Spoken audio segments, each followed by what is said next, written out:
మీ పిల్లలు చదివించడాలే ముగ్గురు ఆడపిల్లలకి పెళ్లిళ్ళు చేయాలని బ్యాంకులో డిపాజిట్ చేసి పెట్టాడే నా బిడ్డ. సంక్రాంతికి దీపావళికే సారిచ్చాడా? శ్రావణ మాసానికి వచ్చారా, జాతరకు వచ్చారా, మీ పుట్టినరోజులన్నింటికి చీరలు ఇస్తూ చేసింది తిరిగి దెప్పకూడదమ్మా. దీనికి చెయ్యకుండానే ఉండాల్సింది. ఒకేగా మాట్లాడేది, మాట్లాడి వదిలేమ్మా. నేనేం దెప్పడం లేదా, గుర్తు చేస్తున్నాను. నా మనవరాలొద్దని ఇంకెవరో అమ్మాయిని కోడలు చేసుకోవాలని నేను ఆశపడ్డారా? అరే, వాడికంటూ కొన్ని ఇష్టాలుంటాయి, వాడికంటూ కొన్ని అభిప్రాయాలుంటాయి.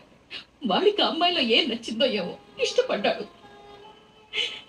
నా ఆశలన్నీ నా గుండెల్లోనే దాచుకొని నా బిడ్డకి ఒక తల్లిగా వాడు ఇష్టపడ్డ పిల్లనే చేద్దాం అనుకున్నాను. ఏవే, నీకెలా మనసు వచ్చిందే నా బిడ్డను తిట్టడానికి? నీకు పిల్లలు లేనందుకు నువ్వు నేను బాధపడిన దానికంటే నా బిడ్డనే ఎక్కువగా బాధపడింది. నీ మొగుడిని నన్ను ఆసుపత్రులు తిప్పిన దానికంటే ఎక్కువగా వీడిని నక్క అక్కని ఆసుపత్రులు కాకుండా గుళ్ళకి గోపురాలు కూడా తిప్పాడు.